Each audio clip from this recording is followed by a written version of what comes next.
Boa noite, gente. Graça e paz.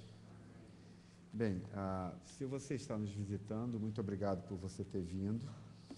Que Deus possa abençoar você, e eu quero convidar você a retornar para a gente continuar compartilhando do Evangelho.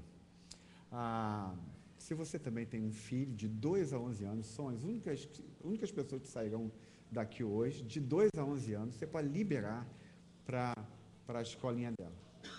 Os adolescentes continuarão aqui hoje. Então, se você tem um filho de 2 a 11 anos, libere-o para que ele vá para a escolinha.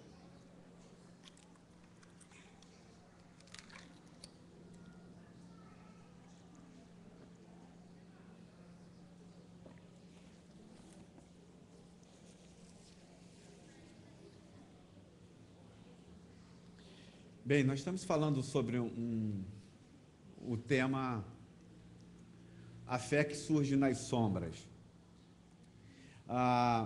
É um tema que a gente está falando do sofrimento, como a gente enfrenta os problemas, como a gente enfrenta os dramas da vida e como que a nossa fé é capaz de surgir em meio a esses momentos.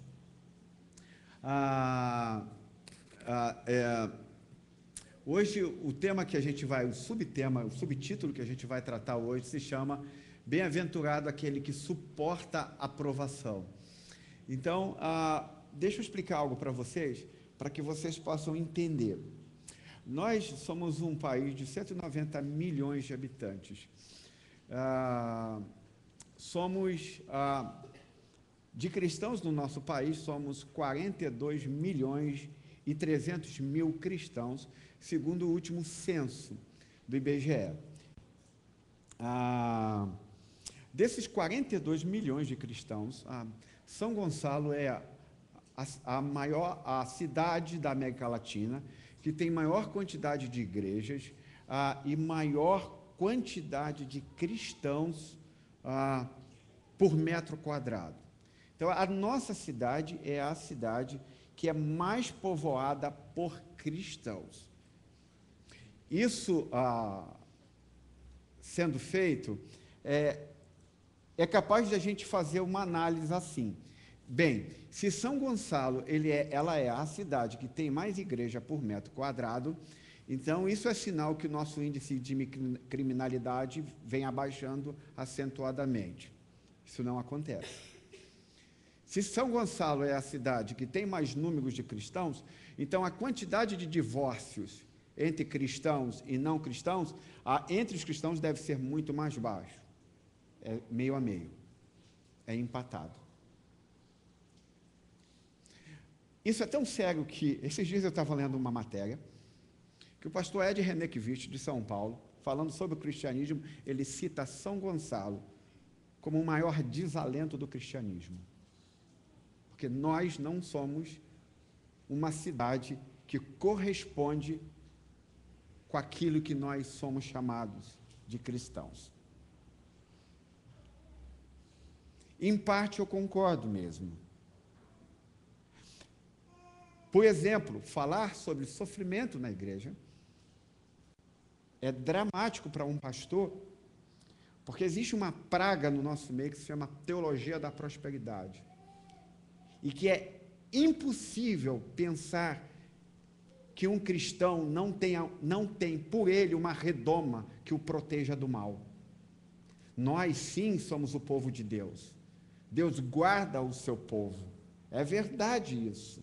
Creio nisso e acredito nisso, mas por causa da teologia da prosperidade, nós somos uma cidade em que os nossos amigos não nos têm como referência.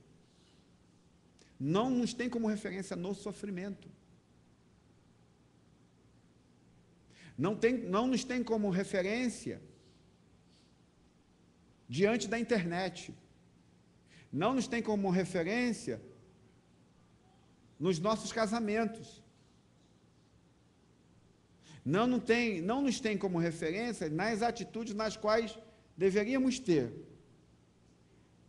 Quero pautar hoje, acima, porque é o meu tema, falar sobre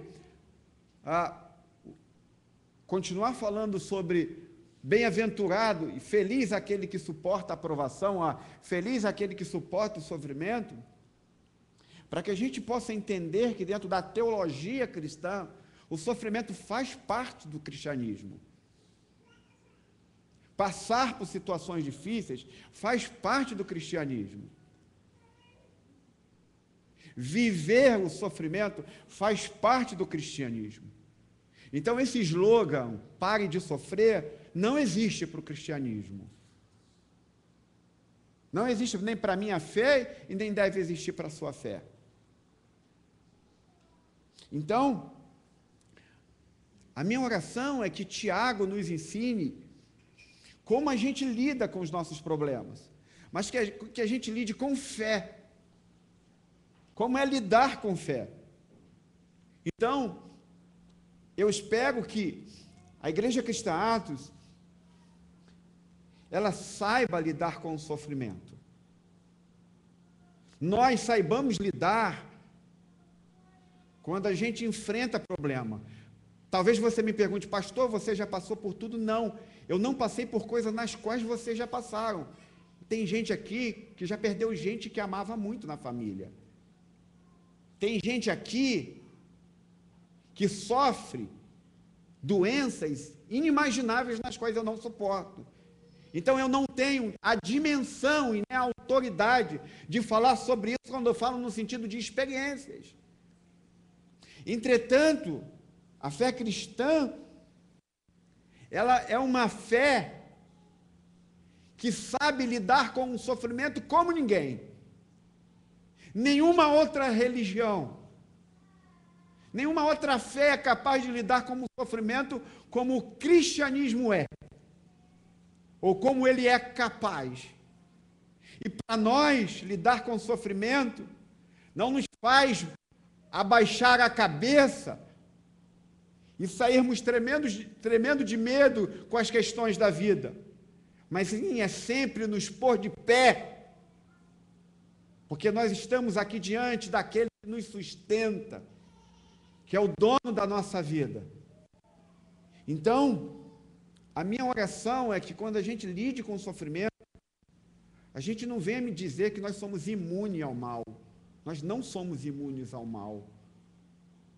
A oração de Jesus é: livra-os do mal. Então eu vou lhe contar um pouco, ou te mostrar um pouco porque você pode ser cristão e pode sim enfrentar o sofrimento. E eu vou te dizer por que isso é tão importante na história da igreja, ou na nossa história. Por que isso é tão importante na tua família? Então eu quero convidar você a se pôr de pé, para nós lermos Tiago, capítulo 1, do verso 9 ao verso 12.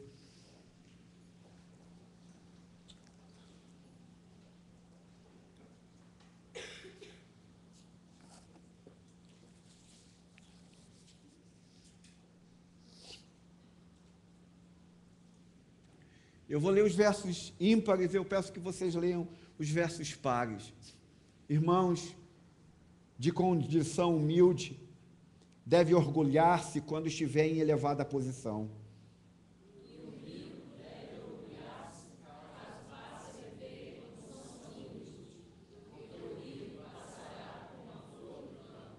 Verso 11. Pois o sol se levanta, traz o calor e seca a planta. Cai então a sua flor e a sua beleza é destruída. Da mesma forma o rico murchará em meio aos seus afazeres.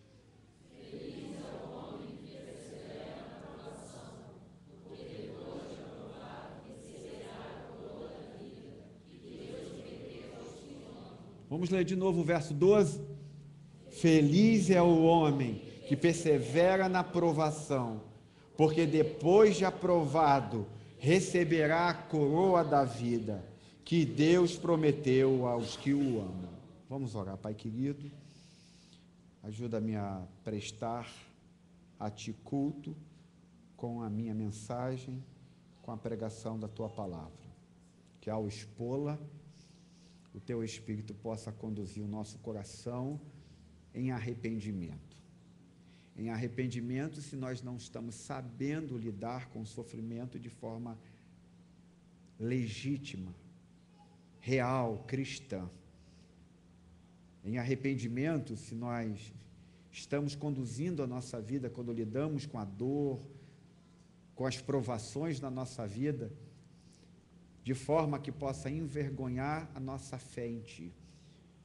Eu te rogo, então, portanto, que nesta noite o Senhor possa falar conosco e nos ensinar, tanto aos que já são cristãos, que já estão aqui, mas aos que ainda não são, possam crer em Ti, pelo que Tu fizeste, pelo que Teu Filho fez na cruz do Calvário por nós. Eu te peço, Senhor, que os pés que hoje anunciam o Evangelho da paz seja ungido por Ti e abençoado por Ti, para a glória do Teu nome, em nome de Jesus. Amém e amém. Você pode sentar. Como eu falei de início, nós estamos numa série chamada A Fé que Surge nas Sombras, baseada no livro de Tiago. Estamos falando sobre uma fé que ela surge em meio ao sofrimento. Existe gente que só vai descobrir uma fé real com Cristo quando ela está passando por muitos problemas. A pergunta que muita gente faz hoje, e infelizmente na teologia da prosperidade que nós vivemos na nossa cidade, que é marcante aqui, não só pela teologia da prosperidade, mas pela teologia do entretenimento, a igreja passou a ser um lugar de entretenimento. A pergunta é: Deus, se você existe, por que eu estou sofrendo? Se você é real, por que eu estou passando por tanta provação, por tanta dificuldade? Tiago vai nos ensinar algumas coisas sobre isso. A primeira coisa que Tiago vai nos ensinar é que as provações e as dificuldades são inevitáveis. Talvez esse seja um tema mais difícil de se falar, mas Tiago diz que as provações e as dificuldades são inevitáveis. Ele diz no verso 12: feliz é o homem que persevera na provação, porque depois de aprovado receberá a coroa da vida que Deus prometeu aos que o amam. No capítulo 2, no verso 1, que a gente acabou de ler, leu no início da série, quando a gente começou, Tiago diz que nós devemos ter como motivo de grande alegria quando nós começamos a passar por provações. Isso soa muito estranho para muita gente, quando o Tiago diz que, olha, você deve se alegrar, ou você deve ter como alegria quando vocês estão passando por provações. Tiago está dizendo com isso que é a Bíblia que ensina que os cristãos vão sofrer. Não é esse pastor louco aqui, que diz que você e eu vamos sofrer. Não, a Bíblia diz que os cristãos vão sofrer. O que você nunca vai poder ser levado a acreditar, como diz Tiago, é que se você está vivendo para Jesus, então será levantado um muro de proteção sobre você, sobre a sua família, que vai proteger você de todas as coisas ruins. Eu não nego que Deus livra pessoas, eu não nego que Deus nos guarda assim, mas isso é uma coisa, se há uma coisa que nós não podemos pensar na nossa vida, é acreditar que um muro de proteção foi levantado sobre as nossas vidas quando nós nos tornamos cristãos, nos tornando imunes. Por que não podemos acreditar nisso? Porque não é isso que Tiago diz. Não é isso que a Bíblia diz. Qual é a maior prova que a Bíblia nos dá que nós não podemos pensar assim? O que a Bíblia nos deixou como maior ponto, a maior prova de que a gente não pode acreditar que o muro foi levantado sobre nós e nada nos acontecerá? Obviamente que vocês sabem que a maior prova que foi nos dada se chama Jesus. Jesus. Tiago diz, e a Bíblia diz, Toda a Bíblia vai falar sobre o sofrimento de Jesus, especificamente no Novo Testamento. Qual foi o sofrimento de Jesus? Preste atenção quando você lê o Novo Testamento sobre a vida de Jesus. Quem era Jesus? Era o único Filho de Deus, o seu grande e único e primeiro Filho, o unigênito do Pai. Eu e você somos filhos de Deus, mas Jesus é o unigênito do Pai. E a Bíblia diz que se você prestar atenção em Jesus, você verá o quanto ele sofreu. Se você prestar atenção quando lê o Novo Testamento, você vai perceber que Jesus sofreu de várias maneiras. A Bíblia diz que ele sofreu até nos seus relacionamentos, ele foi traído. Diz que Jesus tinha seu grupo de amigos e de discípulos, e ele foi traído. A Bíblia diz que ele foi abandonado. A Bíblia diz que ele foi injustiçado. Que ele foi injustiçado não só para os de dentro da sua casa, mas ele também foi injustiçado pelas autoridades. A Bíblia diz que Jesus foi espancado. A Bíblia diz que Jesus foi açoitado. A Bíblia diz que o sofrimento de Jesus foi tal, que nenhum de nós que cremos nele, ou aqueles que ainda virão a crer nele, poderão chegar perto do sofrimento que ele teve por causa de mim e de você. Isto é o sofrimento do unigênito Filho de Deus. A Bíblia diz que o próprio Pai o abandonou. O próprio Pai o abandonou. A Bíblia diz que depois do abandono do Pai, ele foi cuspido, ele foi zombado, ele foi furado. Jesus diz, a Bíblia é o limite máximo do sofrimento. E aí talvez você me diga nesta noite, ok, mas pastor, ele era Jesus. Ok, pastor, ele era Jesus. E pastor, cá para nós, eu não sou Jesus. Tudo bem que você me falou isso de Jesus, mas eu não sou Jesus. Ok. Então, pelo fato de você não achar, ou pelo fato de você não ser Jesus, por que você acha que Deus deve te dar uma vida melhor? A única pessoa que existiu nesta terra, que sofreu ilegitimamente, se chama Jesus de Nazaré. Porque todos os nossos sofrimentos são legítimos. Porque nós somos pecadores. A Bíblia diz que nós somos maus. A Bíblia diz que o nosso coração é orgulhoso. Se você quer descobrir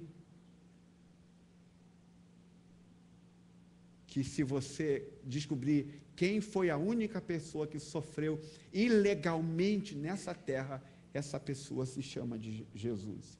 Uma certa pessoa disse o seguinte: Jesus sofreu não para que não sofrêssemos, mas para que em nosso sofrimento nos tornássemos com Ele.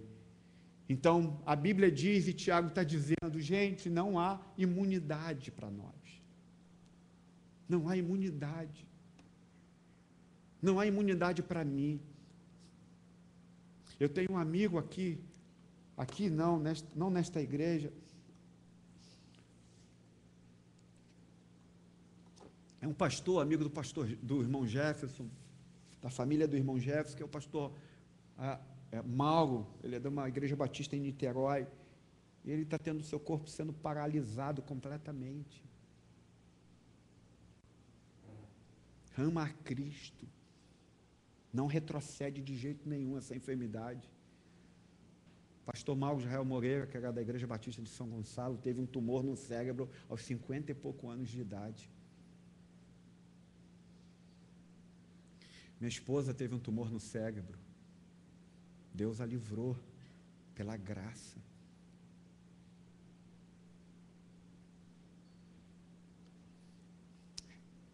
A Bíblia diz que não há imunidade para o sofrimento. Eu não estou dizendo que a Bíblia não diz que ele não te ensina a lidar com isso. Eu vou explicar isso para você. Mas a Bíblia diz que no meio do sofrimento, Ele é o nosso Deus. Ele é o nosso socorro bem presente na angústia. Ele é tudo para a nossa vida. A segunda coisa que Tiago vai dizer, que a Bíblia vai dizer sobre o texto, é que um dos propósitos do sofrimento é nos trazer sabedoria. E isso é uma coisa que precisa ficar bem claro. Quando você está passando por problema, não sei se você já parou para pensar, quantos aqui começaram a passar por situações difíceis na vida, e a primeira oração que você começou a fazer na sua vida foi: Senhor, me dá sabedoria. É ou não é, gente? Eu me lembro muitas vezes, quando eu estava em situações complexas na minha vida, quando eu dobrava meus joelhos no chão, eu dizia: Senhor, me ajuda, me dá sabedoria para eu saber lidar com isso. É isso que a Bíblia está dizendo, que um dos propósitos do sofrimento é nos trazer sabedoria. Por exemplo, existem coisas que você passou há 5 anos atrás na sua vida e que naquela época era algo extremamente difícil para você. Mas se hoje essas coisas que aconteceram há 5 anos atrás acontecessem hoje na sua vida, você passaria por ela com facilidade, porque você adquiriu sabedoria. Sim ou não, gente? Você então diz: olha, eu já passei há 5 anos atrás por isso. Eu passei por isso há 10 anos atrás, e o que eu estou passando hoje, estou voltando a passar isso. Eu já sei o caminho, eu já sei como Deus me ensina, e eu já sei como isso vai acontecer, ou como eu vou viver isso agora. Semana passada nós falamos qual é a diferença que a Bíblia traça entre um tolo e um sábio. Qual é a diferença? Eu falei na semana passada que os tolos pensam que são sábios e os sábios pensam que são o quê? Tolos. Eu até brinquei que os tolos pensam, que os sábios pensam que são jegues e os jegues pensam que são tolos. Então, como que os problemas trazem sabedoria?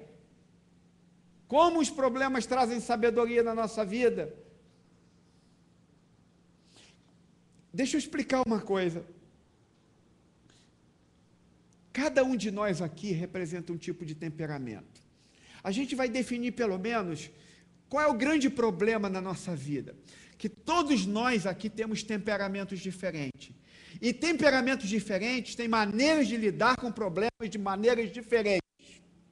Então, todos nós aqui temos um tipo de temperamento. E o que cada um de nós precisa entender ou saber é como que o nosso temperamento pode agir ou como que a gente vai lidar com ele no meio das situações. Cada um de nós precisa entender de que nenhum dos nossos temperamentos são sábios. Isso precisa ficar claro. Se você é um cara colérico, você precisa entender que o teu temperamento não é sábio. Se você é um fleumático, aquele cara mais devagar, você precisa entender que o teu temperamento não é sábio. Nenhum temperamento humano é sábio. Isso é uma coisa que precisa ficar claro, porque vai facilitar a gente lidar com os dramas da nossa vida. Então a Bíblia diz que nenhum de nós é sábio. Nem eu e nem você. Todos nós somos tolos. Então a Bíblia diz que haverá situações que são situações mínimas, que serão apropriadas ao nosso temperamento, sim. Mas a Bíblia diz e vai nos ensinar que a maioria dos problemas que vocês vão enfrentar são completamente diferentes e contrários ao seu temperamento. Por exemplo, quantos aqui gostariam que seus temperamentos fossem transformados por Cristo? E eles podem ser. E aí você ora por isso, ok? O que acontece? Uma pessoa colérica, um homem colérico aqui. Senhor, me dá mais calma e paciência. Ele pega o carro ali, na hora que ele vai sair, um cara vem, e ele já... Deixa eu ficar quieto. Aí ele logo lembra do que tinha pedido a Deus. O quê?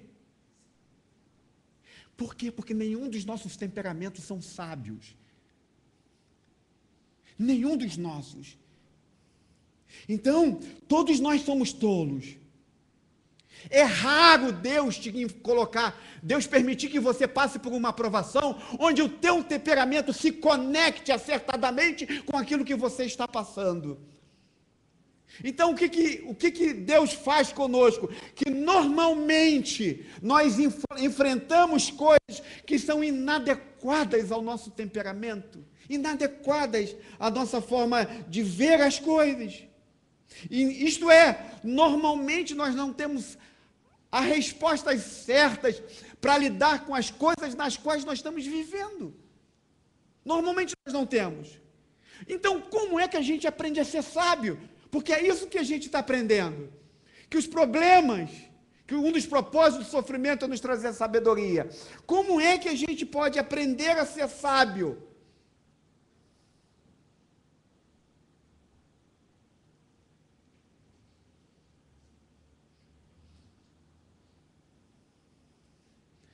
A Bíblia diz que não há como você aprender a ser sábio, se você não for levado a uma zona de desconforto. Deixa eu explicar isso para você. O que são as provações? As provações, segundo a Bíblia, são zonas de desconfortos que Deus te leva, que Deus te conduz. O que são os problemas? O que são as aflições? São zonas de desconforto que Deus conduz vocês. São situações que um pai bom te leva para uma zona desconfortável. Para que ele te leva para lá? Para te tornar sábio. Eu sou pai. Eu tenho 2 filhos. Rafael está aqui perto. O João nem sei mais onde está. Está por aí, João? Está lá dentro, está lá atrás. Eu sou pai. Quem é pai aqui? Ok? Beleza. E às vezes, eu estou tão cansado para corrigir meus filhos, tão exausto para corrigir meus filhos, que simplesmente o que eu faço é deixá-lo seguir seu próprio rumo. Eu não sei se você é como eu. Você fala assim, caraca, eu já falei tanto sobre a mesma coisa com ele, e ele não muda. E aí eu estou tão cansado, que eu digo assim, cara, eu não vou falar não, eu vou deixar ele quebrar, eu vou deixar quebrar a cara. Porque se eu deixá-lo quebrar a cara, logo ele vai resolver, vai entender isso. Então eu deixo meus filhos seguirem ao rumo, sem que eu venha intervir na vida deles. Então, eu fico tão cansado que eu olho os pontos fracos de Rafael, olho os pontos fracos de João e falo assim, cara, eu não vou mexer nisso agora. Por que eu não vou mexer nisso agora? Porque se eu sei que quando eu for pegar o Rafael para tratar os pontos fracos dele, e o João para tratar os pontos fracos deles, eles vão pipocar, que nem pipoca na panela. É ou não é? Toda vez que um pai vai pegar os pontos fracos do filho, para tornar esses pontos fracos fortes, a tendência do filho é pipocar, pular como pipoca na panela. Então eu olho assim para Rafael assim, e para o João, e eu estou tão cansado. E eu falo assim, vou mexer nos pontos fracos dele agora ou não? Vou mexer nos pontos fracos do João agora ou não? Então, se eu tenho um filho ansioso, eu não estou falando agora do Rafael nem do João, se eu tenho um filho ansioso, eu sei que quando você e eu temos um filho ansioso, nós vamos ter dificuldade dele ser um filho ousado, porque filhos ansiosos não são ousados. Se você tem um filho ansioso em casa, saiba que ele nunca será ousado na vida, a não ser que você trate esse ponto fraco nele. Seu filho não será corajoso. Quem tem filhos ansiosos, dificilmente terá filhos corajosos. Então, se eu também tenho um filho colérico, aquele filho que estoura por qualquer coisa, eu sei que todas as situações na vida dele, ele não vai pensar duas vezes. Ele vai fazer muita besteira na vida. Porque ele não vai pensar duas vezes. Filhos coléricos não pensam duas vezes. Não contam até 10. Se eu tenho um filho, que a gente chama de filho filosófico ou pensador, sabe aquele fleumático? Aquele filho que adora pensar, adora justificar as coisas. Qual é o problema se eu tenho um filho assim? Esse filho que adora pensar e usar o pensamento como arma para ele nunca vai querer ver as coisas ruins como realmente são e como a vida é. Você vai ter um filho irrealista se você tem um filho que adora justificar o que faz. Então, todos os pecados dele, ele vai justificar. Todos os erros dele, ele vai justificar. Toda vez que ele vai apontar o dedo em você, ele vai justificar por que apontou o dedo. Porque ele é um irrealista. Ele nunca vai admitir que está errado na vida. São temperamentos que estão reunidos aqui. Que eu estou no meio desses temperamentos. Então, se eu estou cansado, eu olho esses pontos fracos dos meus filhos e digo assim, não vou mexer nisso. Ah, mas se você chegou aqui, tenha certeza que Deus fará isso com você. Porque o Deus que nós servimos, Ele nunca se cansa e se fadiga. Ele tratará você. Ele pegará teus pontos fracos para te tornar uma pessoa mais forte. Ele vai pegar o colérico, ele vai pegar o fleumático, ele vai pegar aqueles que estão sempre justificando seus erros, os irrealistas, e o Deus que nunca se cansa, ele vai te empurrar para uma zona de desconforto, tamanha, até que quando você cair nessa zona de desconforto, Ele pegará esse ponto fraco, que te torna fraco, modelará você para a glória dEle, para que você saia mais forte diante dessas coisas. Então, preste atenção. Eu não sei se você já pagou para prestar atenção no maior exemplo que nós temos de alguém sábio nas Escrituras, que se chama Jesus. Em Apocalipse 5, verso 5 e verso 6, olha o que João diz sobre Jesus. Olha o que ele diz. Então, vamos ler juntos? Então um dos anciãos me disse, não chore, eis que o leão da tribo de Judá, a raiz de Davi, venceu para abrir o livro e os seus 7. Como João chama Jesus aqui? Como? Leão. como leão. Olha que coisa interessante. Então um dos anciãos me disse, não chore, eis que é o... Mas olha o que João vê no verso 6. Ele está falando sobre a mesma pessoa. Ele vê um leão um verso atrás. Um verso seguinte diz que ele vê um. Depois viu um, vamos ler juntos, um cordeiro que parecia ter estado morto, em pé, no centro do trono, cercado pelos 4 seres viventes e pelos anciãos. Ele tinha 7 chifres e 7 olhos, que são os 7 Espíritos de Deus, enviado a toda a terra. O que João está dizendo? Que em Jesus não há temperamentos marcantes. Presta atenção que a Bíblia diz sobre Jesus. Ele é um leão que é um cordeiro. Verso 5, Jesus é o leão. Verso 6, ele é o cordeiro. A Bíblia então diz que Jesus é um leão que é um cordeiro. Então, quando a gente olha para Jesus, o que nós vemos no verso 5 de Apocalipse capítulo 5? Nós vimos a sua infinita majestade, a sua infinita glória, o seu infinito senhorio.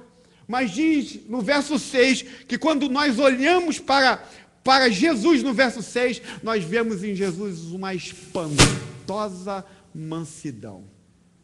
Verso 5, ele é alguém extremamente cheio de majestade. Verso 6, ele é alguém com espantosa mansidão, autossuficiência.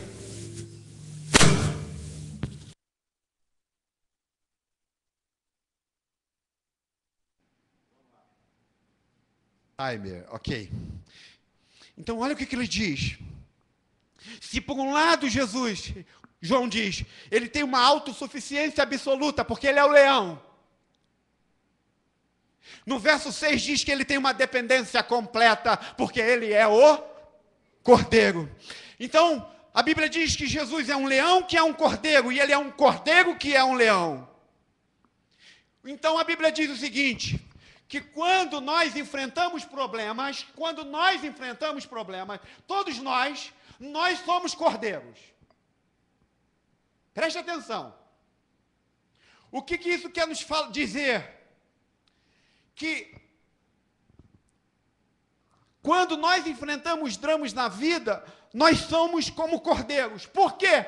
Porque na maioria dos problemas que nós enfrentamos, nós não sabemos como enfrentar. Então nós somos um cordeiro. É verdade ou não é isso? Amém, gente? Então, todos nós somos cordeiros. Então, o que a Bíblia diz? Que, por exemplo, quantos aqui gostariam, numa certa situação da vida de vocês, terem agido como leão, mas vocês agiram como cordeiro? Eu devia ter feito isso dessa forma. Eu deveria ter sido mais firme. Eu deveria ter sido mais contundente. Por que eu agi passivamente nessa situação? Por que eu permiti isso ao meu filho? Por que eu não fui contundente com ele? Por que eu não fui contundente com ela?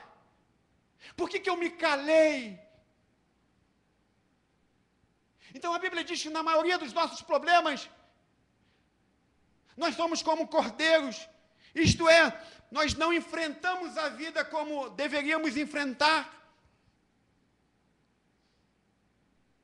Por outro lado, a Bíblia também diz que quando a gente enfrenta problema, se a gente não se comportar como um cordeiro, então a gente se comporta como um leão. O que a Bíblia diz? Que muitas situações da nossa vida, nós deveríamos ter nos comportado como cordeiros, e a gente esbravejou, e a gente gritou, e a gente brigou, E a gente perdeu a nossa razão pela nossa forma, por causa do nosso, estarmos nos comportando como leões.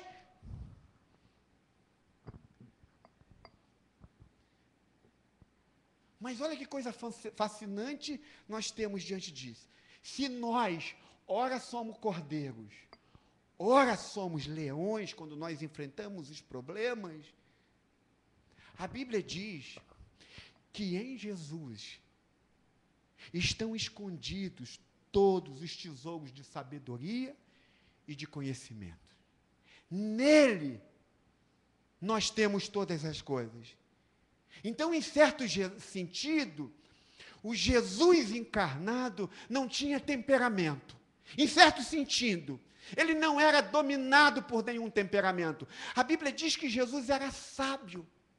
Quantos aqui não querem, por exemplo, nos dramas que estão enfrentando hoje, não querem nem ser leões, nem cordeiros, mas querem ser sábios? Saber lidar com cada situação, de modo que a sabedoria que está escondida em Cristo possa vir para a sua própria existência e para a sua própria vida. Então diz a Bíblia que Jesus ele era sábio.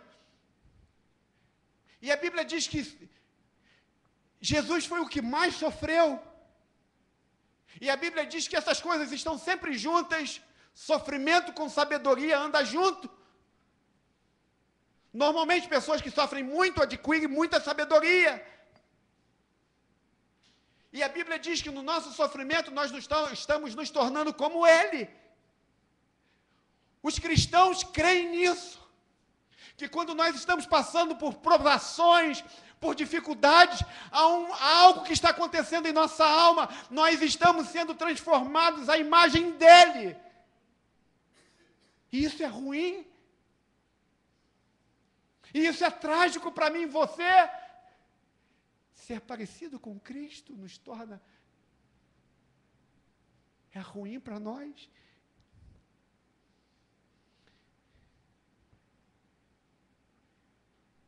Então, a Bíblia diz que Jesus é o leão que é o cordeiro, e o cordeiro que é o leão. Nenhum temperamento é marcante nele. O que é marcante nele é a sua sabedoria. E mais a Bíblia diz então que em Cristo estão escondidos todos os tesouros da sabedoria e do conhecimento. Mas Tiago não para aí. Olha o que Tiago continua nos dizendo. Tiago vai dizer que há dois tipos de provações que são inevitáveis na nossa vida. E ele vai dizer, o primeiro tipo de provação que é inevitável, o irmão de condição humilde deve orgulhar-se quando estiver em elevada posição. Essa frase, o irmão de condição humilde, no grego significa o irmão pobre, uma pessoa em adversidade, pobreza, uma pessoa economicamente que estava sem nada, deve orgulhar-se quando estiver em elevada posição. Esse é o primeira questão que Tiago nos mostra, e aí ele continua sobre um segundo problema, e ele vai dizer no verso 10, e o rico deve orgulhar-se, caso precise viver em condição humilde, isto é, se você estava lá em cima, você também deve se orgulhar quando não tiver mais nada. Isso é impensável na teologia nossa hoje.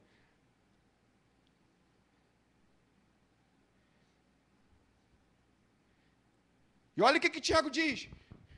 O rico deve orgulhar-se, caso passe a viver em condição humilde, porque o rico passará como a flor do campo. Então, o que Tiago está dizendo? Tiago está dizendo que ambos, o pobre e o rico, têm um dever na sua vida. Que dever é esse? Tem um chamado, eles são chamados para manter o seu coração diante de Deus sempre. Quando você estiver em posição ruim e crescer na vida, Tiago diz que o teu coração esteja em Deus. Tiago diz que quando você estiver tendo as coisas boas na vida, que você tiver carro, casa, isso e aquilo, e então perder tudo. Ele não diz para você ir para uma corrente disso e daquilo, mas ele diz que você deve ser o quê? Você deve o quê? Orgulhar-se caso passe a viver em condição humilde, porque o rico passará como a flor do campo. Tiago está dizendo que quando você perder também as coisas nas quais você tinha, você precisa ter teu coração em Deus da mesma forma. Por que, pastor, eu devo fazer isso?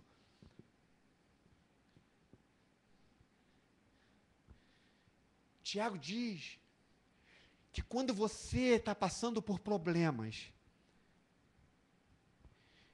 e de repente tudo muda e você melhora, e não mantém seu coração firme, ou quando você está bem e as coisas pioram e você não mantém o seu coração firme, se você não mantiver ou não manter o seu coração em dependência a Deus, a Bíblia diz que você vai passar em tempos de julgamento da sua própria vida.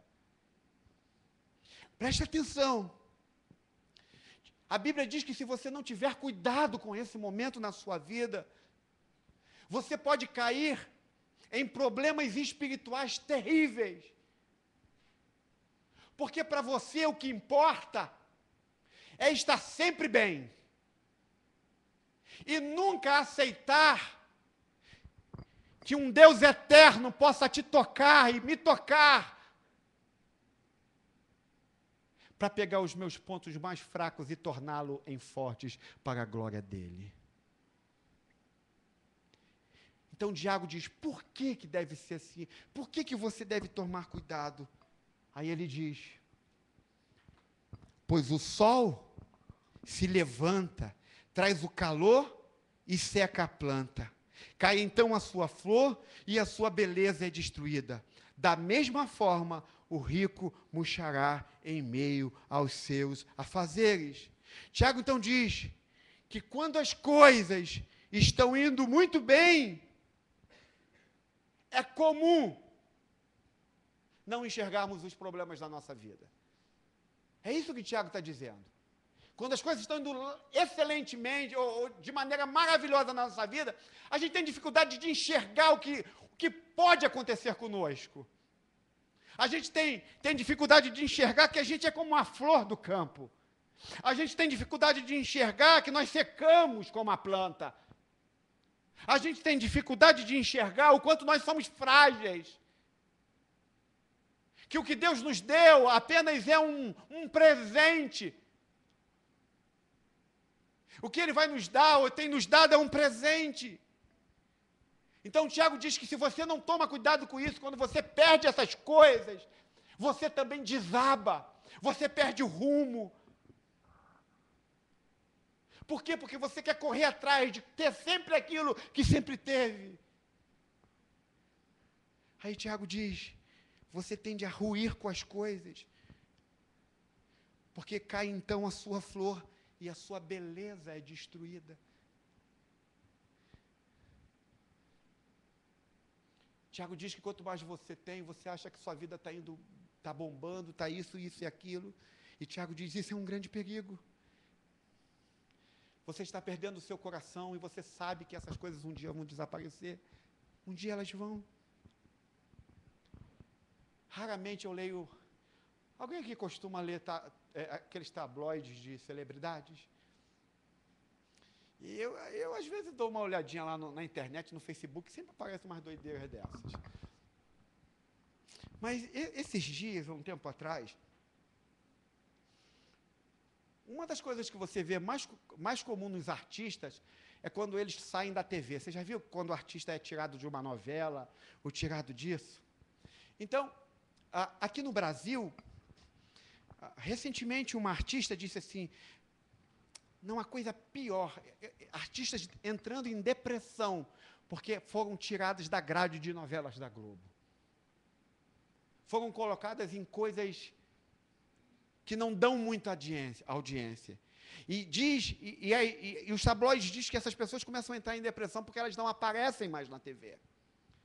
Um tempo atrás, a Nicole Kidman, você conhece a Nicole Kidman? talvez tenha fãs dela aqui, ela disse o seguinte, que se ela não estiver na TV, a sua vida acaba. Porque a TV é que mostra quem ela é para as pessoas. Então, para Nicole Kidman e um monte de artista, a vida delas depende de quem está olhando, de quem está vendo a vida dela. Então, nós temos muita gente em depressão, porque tinham coisas e perderam, e agora dizem, minha vida acabou, porque ninguém mais presta atenção em mim. Deixa eu te contar uma história, e eu já estou caminhando para o meu fim. E é uma história real. Tinha uma menina de 18 anos, uma menina extremamente bonita.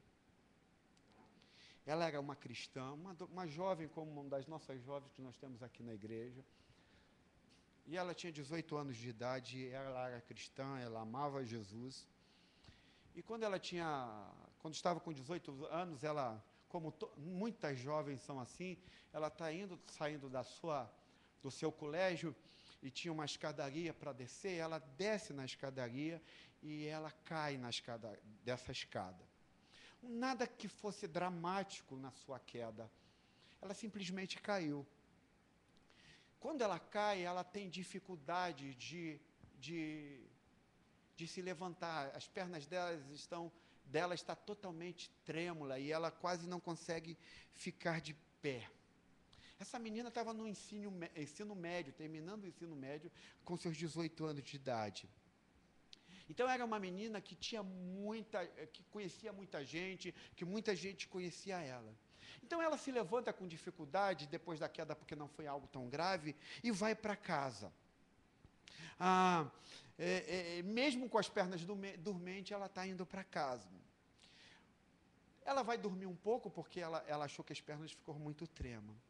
Horas depois dela ter ficado com a perna trêmula, ela dorme, e ela percebe que os braços dela também começam a ficar dormentes.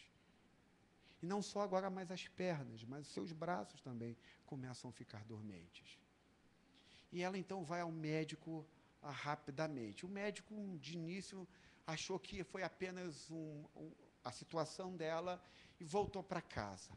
As pernas ainda dormentes, os braços dormentes, mas 2 semanas depois ela fica cega. E ela não mais enxerga aos 18 anos de idade. Ela fica cega. Ela volta para o hospital. E os médicos vão fazer os exames necessários para descobrir o que ela tinha, o que tinha acontecido com ela. Nesse inteirinho, os amigos delas vão todos para lá, do colégio. Ela é uma pessoa muito conhecida e visita essa menina o tempo todo. E o que está acontecendo? E ela não levanta mais, ela não mexe mais os braços, ela está paralisada e ela está cega. E os amigos, o que aconteceu?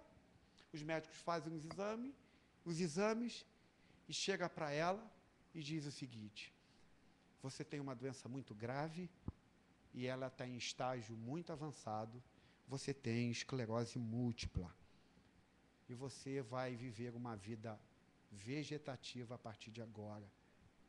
Quanto mais a doença for avançando, seus órgãos vão ser paralisados e você, então, vai viver da forma na qual eu descrevi. Você não vai morrer rápido daqui a 2, 3 anos. Você ainda vai viver alguns anos, mas vai ser assim que você vai viver de agora em diante, vegetativamente. Você não vai se alimentar por si só, você não vai poder mais tomar banho, nada mais você vai fazer por si só, porque você tem uma doença extremamente grave e degenerativa. O tempo passa, essa menina continua no hospital, os amigos que tanto visitavam ela começam a desaparecer, e a mãe dela, então, fica ao lado dela, dia a dia, lendo a Bíblia para ela, a palavra de Deus, e orando com ela. O nome da mãe dela era Denise. E dia após dia, mesmo depois que os amigos desapareceram, ela continuou orando por sua filha. Essa mãe nunca reclamou. Por que Deus está fazendo isso com minha filha? Em nenhum momento essa mãe disse assim: Deus, por que você fez isso? A história diz que essa mãe sempre confiou em Deus. É uma dessas cristãs que a gente encontra em meio às lutas. Às vezes eu me espanto com pessoas nas quais eu falo: você está passando por tudo isso e você ainda consegue se manter dessa forma diante de Deus? E essa mãe, essa mulher chamada Denise, ela sempre confiava em Deus, e ela dizia nas suas orações: Deus, você deve ter algum motivo para estar fazendo isso com minha filha. Você deve ter algum propósito para essas coisas. E diz a história que ela mantém o seu coração em Deus. Ela continua confiando em Deus. Depois de alguns anos, essa menina de 18 anos, não mais com 18 anos, mas já lá na sua meia-idade, morre. Durante todos esses anos, essa mãe chamada Denise nunca esmurrou a Deus, mas sempre confiadamente dizia: eu confio em ti, mesmo não sabendo por que minha filha está passando por isso. A filha dela morre e ela não descobre, em certo sentido, o porquê disso está acontecendo com a filha dela. Mas a fé dela sempre firme em Deus. Só que uma coisa acontece. Em meio a essas indas e vindas dos seus amigos, não só da menina, mas como amigos não cristãos dessa mãe, essas pessoas começaram a ver, não na menininha que estava entrando em estado vegetativo, ela só perde a sua fala perto da sua morte, porque ela ainda falava, embora ela estivesse vivendo em estado vegetativo. E essa menina também, quando falava, ela perguntava para Deus: Deus, por que eu estou passando por isso? Qual é o motivo disso? Mas ela sempre dizia no final: eu confio em ti. Então ela vem a morrer e não descobre por que ela estava passando por aquilo. Quando ela morre,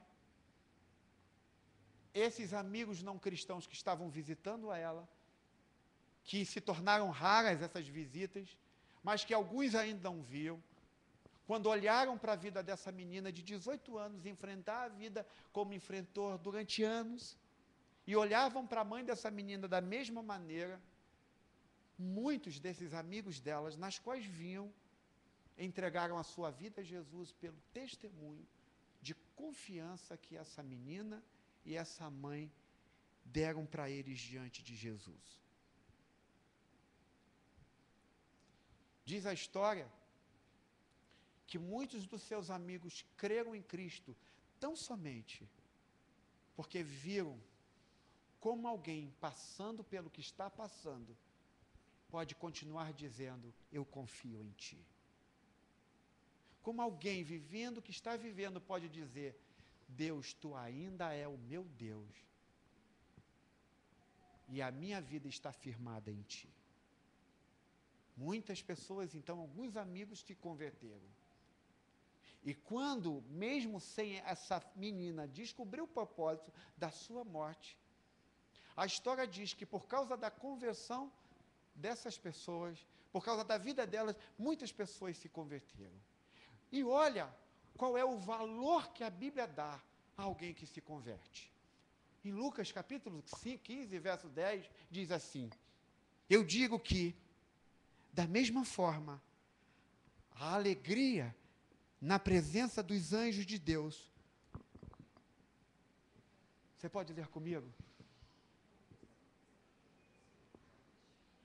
Você consegue ler? Eu digo que, da mesma forma, a alegria na presença dos anjos de Deus por por causa de um testemunho dessa menina. E olha o valor que a Bíblia dá para uma pessoa que se arrepende e entrega a sua vida a Jesus. Mas não para aí, Efésios capítulo 3, verso 10, olha o que diz o apóstolo Paulo. A intenção dessa graça era que agora, mediante a igreja, a multiforme sabedoria de Deus se tornasse conhecida dos poderes e autoridades nas regiões. O que se torna conhecida dos demônios e principados nas regiões celestiais também? E autoridades nas regiões celestiais? O que, gente? A multiforme o que, gente? Se torna o quê? Conhecida. Mas um pouco mais para que você entenda. Hebreus capítulo 4, verso 13. Nada em toda a criação está oculto. Você acredita nisso? Nada em toda a criação está oculto aos olhos de Deus. Tudo está descoberto e exposto diante dos olhos daquele a quem havemos de prestar contas. O que esses textos querem dizer com a história nas quais eu descrevi para você? Que se você é fiel ou infiel, você está sendo visto. Se você está aqui,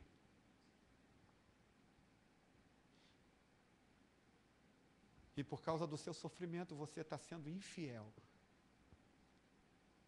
eu quero te dizer que você está sendo visto. Se você está aqui e está sendo fiel a Cristo, mesmo em meio ao que você está passando, você também está sendo visto. Mas, pastor, sendo visto pelo quê? Efésios diz que os poderes, os principados, o mundo espiritual, os anjos, os demônios estão vendo como você encara o sofrimento. Como você é. Mas não só isso diz Efésios. Hebreus diz que o próprio Deus está te vendo. Hebreus diz que você está sempre diante da TV.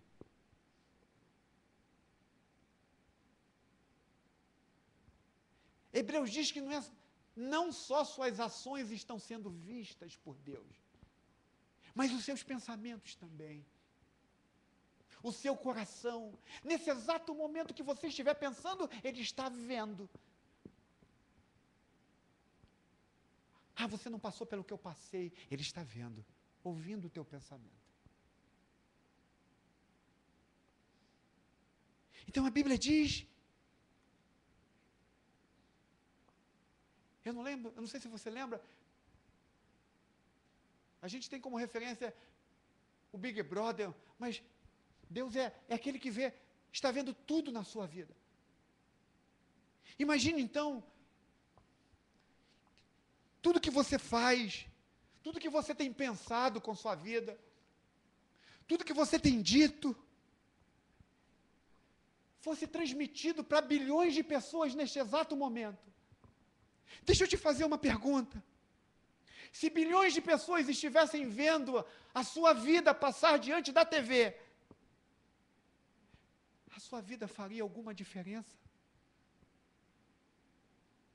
Algum pecador se arrependeria ao olhar a tua vida?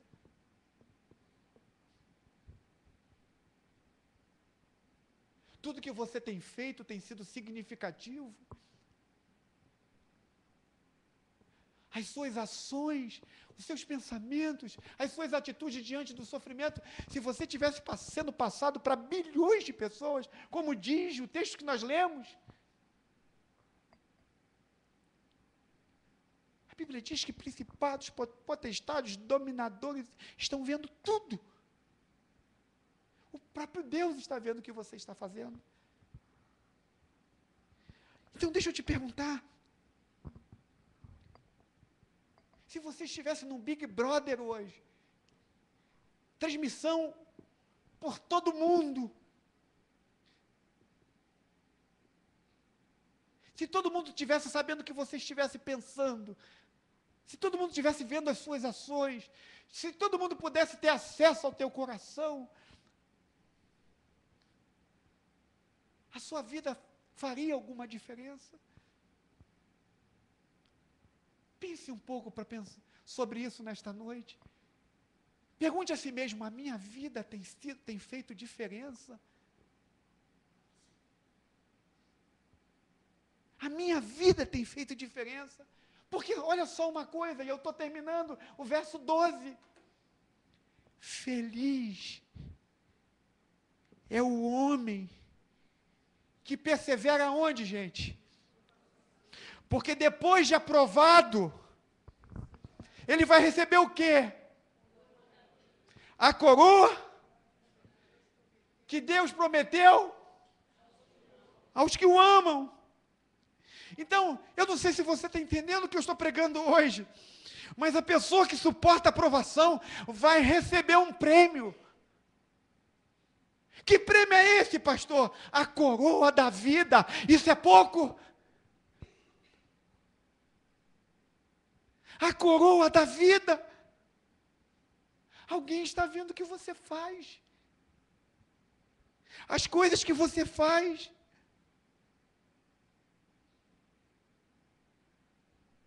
Então, as coisas que você faz são as únicas coisas que realmente vão durar.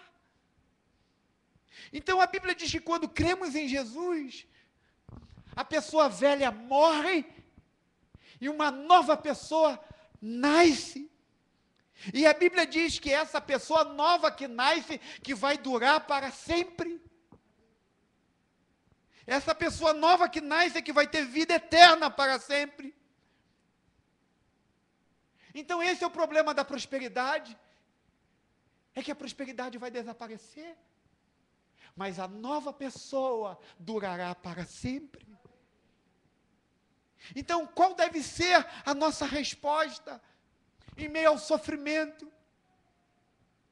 Qual deve ser a nossa postura em meio aos problemas que nós enfrentamos? Jesus sofreu por mim, e o seu sofrimento por mim é a prova que eu sou mais importante do que qualquer outra coisa para Ele.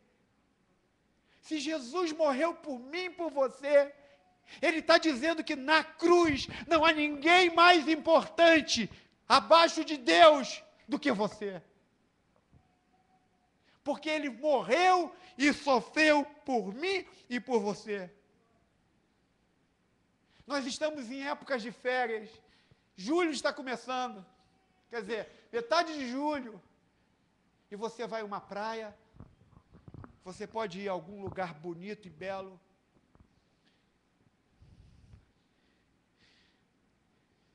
Mas eu quero te dizer que quando você chegar numa praia e olhar o mar, um dia isso tudo vai desaparecer. Mas a Bíblia diz que se você é uma pessoa nova em Cristo, você permanecerá para sempre. Entende o que está acontecendo? Tudo vai desaparecer. Mas os que estão em Cristo durarão para sempre. Então, não sei se você já leu isso. Tudo vai desaparecer. Mas as misericórdias do Senhor se estendem de eternidade a eternidade para aqueles que o temem. Você é mais real do que o mar. Você é mais real do que uma montanha. Essas coisas vão desaparecer. Mas se você está em Cristo, você durará para sempre. Esse é o seu prêmio, a coroa da vida eterna. Vamos orar ao Senhor. Vamos orar ao Senhor. Enquanto os músicos vêm para cá rapidamente, os nossos diáconos vêm para cá rapidamente, eu queria que, antes de eu orar, você inclinasse a sua cabeça e orasse ao Senhor.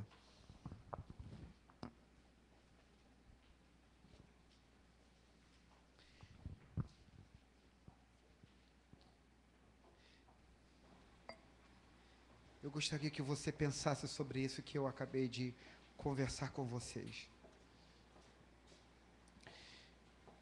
A sua vida tem sido significativa?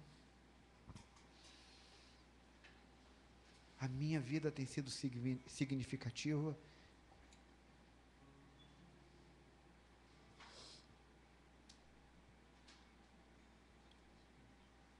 Se alguém olhar para você,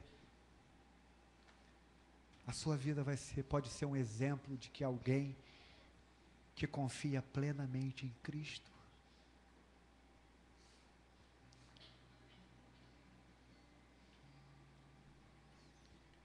Você pode, talvez você esteja hoje aqui e diga assim: Senhor, eu acho que se passar um filme sobre a minha vida não tem sido significativa. Eu não posso ser como aquela menina de 18 anos. Que tal você entregar sua vida completamente a Jesus? Pastor, mas eu já sou cristão. Eu não estou falando disso. Eu estou falando para você entregar de novo a sua vida a Cristo.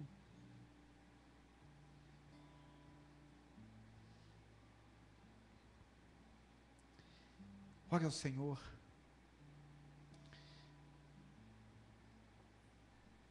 Gostaria que começasse em nós, que estão aqui nesta noite, uma vida significativa.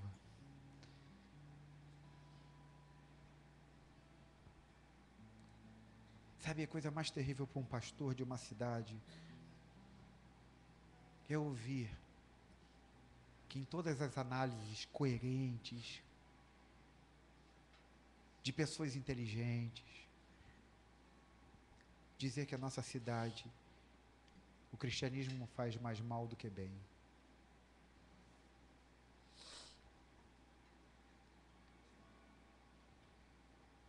Eu não oro para que você saia feliz daqui hoje. Sinceramente, não é isso que eu estou precisando, pedindo a Deus por você.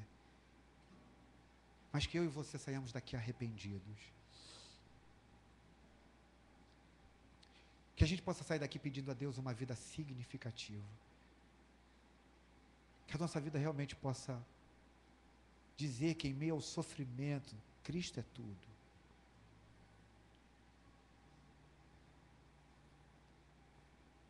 Eu queria poder um dia escrever: olha, isso não é verdade sobre a nossa cidade.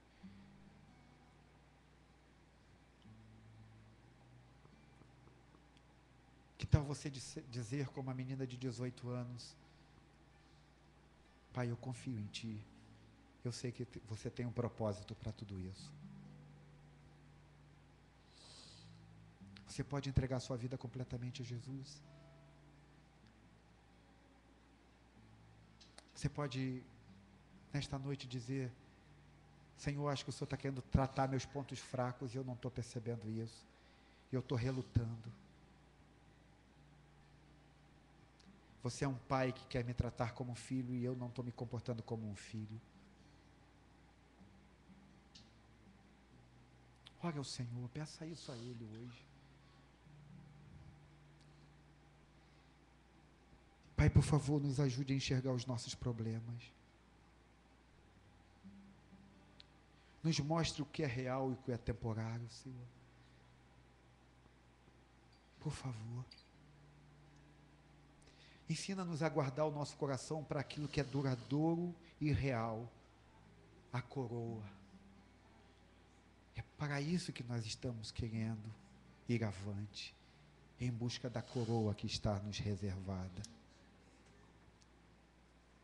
Ensina-nos a ser obedientes a Ti, Senhor. Por favor. Ajude-nos a ver com clareza o quanto Jesus sofreu por nós, para que possamos sofrer também por Ele, Senhor. Ajude-nos a viver assim. Faça-nos entender, Senhor, que se Ele sofreu por nós como sofreu, é porque nós temos valor para Ele. Senhor, então eu quero te rogar, que essa série sobre Tiago e sobre o sofrimento possa realmente fazer da Igreja Cristã Atos uma igreja mais sólida, uma igreja mais cristã, uma igreja mais firme, Senhor, que sente dor, que chora, mas que diz: Senhor, eu sei que os seus olhos estão vendo tudo isso, e o Senhor tem um propósito para todas as coisas. Pai, eu te rogo para que nós não estejamos aqui buscando temperamentos. Os nossos temperamentos, sim, podem ser transformados por Ti. Mas eu te rogo para que nós possamos, em Teu Filho, encontrar todos os tesouros de sabedorias que estão escondidos nele. Queremos ser sábios para a glória do Teu nome. Senhor, nós queremos pedir que nesse momento de adoração, nós possamos ser levados à Tua presença. Que nós possamos desejar esse momento. E que ao comer do pão e beber do cálice, nós possamos ver na realidade aquilo que Teu Filho fez por nós na cruz do Calvário. E quando nós viermos também trazer os nossos dízimos e ofertas, nós também com a nossa vida estamos dizendo que não há nenhum tesouro maior além de Ti, Senhor. Então, Senhor, prepara esse momento, Senhor, para que nós possamos em alegria, ao ceiarmos, anunciar que o nosso Deus ressuscitou dentre os mortos. Ele venceu o sofrimento, venceu a morte. Ele venceu toda a dor, para que nós pudéssemos ter alegria nele. É isso que nós te pedimos nesta noite, em nome de Jesus. Amém e amém. Vamos cear, vamos adorar o Senhor.